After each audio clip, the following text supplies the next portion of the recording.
Alright, so this archive is a little different. I'm going to be talking about, over the summer I went to Nicaragua, and in Nicaragua I went on this mission trip with a non-profit organization called One Body. We went to all of these orphanages and these jails, and we passed out these things called Bible time.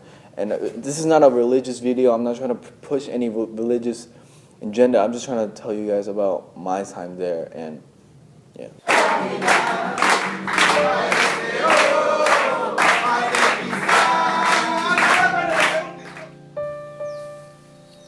This is a story about humanity.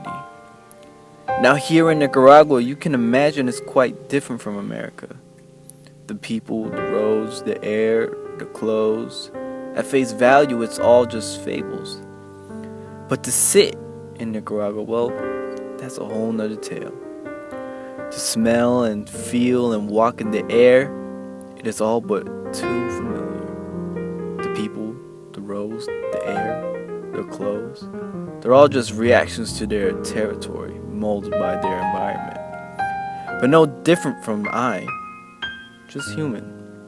And we fall victim to our own hubris, our own pride, and we expect these people to be in some sort of never-ending, lingering struggle, envious of our lives. But when I asked them how it's like living here, they told me it was good. And when I asked them what they thought America was like, they told me they didn't know.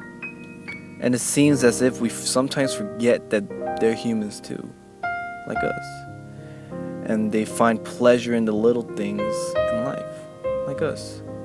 And they fall in love, and they laugh, and they cry, and struggle, and triumph, like us. When I came into Nicaragua, I was expecting a never-ending, lingering struggle. I expected them to tell me how acerbic life was, and how glorious America must be. I expected to feel sympathy, but what I felt was empathy. Not in the struggle, but in their humaneness. And together we laughed, and we cried, and we struggled, and we triumphed. In the spirit of life, in the spirit of humanity.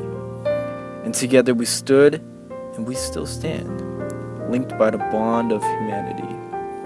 In Spanish, they call it humanidad. The Japanese call it jinuri. The Korean, inyu. The Italian, humanità.